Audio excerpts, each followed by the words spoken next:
¿Cómo definiría sus películas? How would you define your films?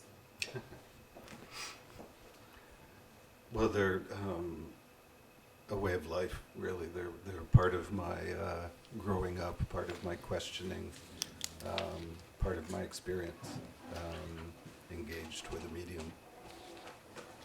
Okay. Son una forma de vida, son parte de una experiencia, son un cuestionamiento, una forma de crecer. And do you want me to continue? Or? Yeah. Okay. I mean, just at best, they're a kind of spiritual pursuit. Y en el mejor de los casos son como un objetivo espiritual que se persigue.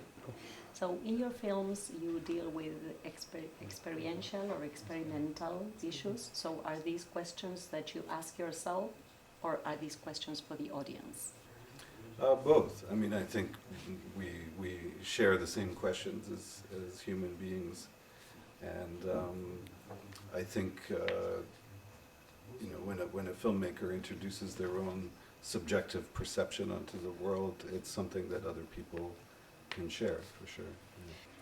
Yeah. My understanding of time is more a question about time. I think time, for us, the way we talk about it, it's a human perception around change, around being, in fact. Time is being. So it's a very human concept. Es un concepto muy humano. And also, of course, cinema is a time medium.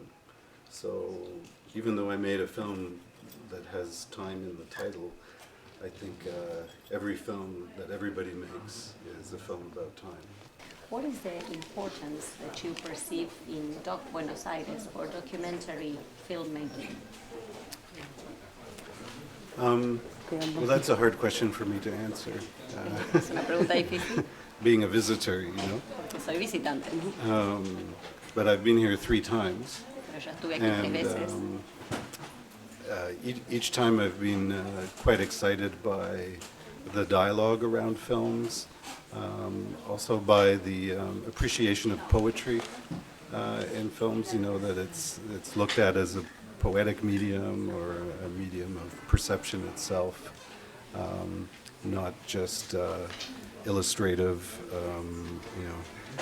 storytelling or straight documentation. So I feel that from this community. Perhaps it comes from, the history of writing here. I don't know where it comes from, but yeah. Okay.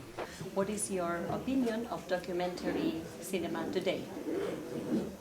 State of documentary cinema. Well, I think it's been interesting to watch documentary for, say, the last 20 years, which is more or less when I started making documentary, because before I made fiction. But 20 years ago it was unusual, with a few exceptions, to use that genre in a more experimental way or a more psychological way, a more essayistic way. And I think today we see all over the world that has become a bigger and bigger practice. And I think that's very interesting, because it starts to be a documentation of perception as well as the subjects that it's actually filming.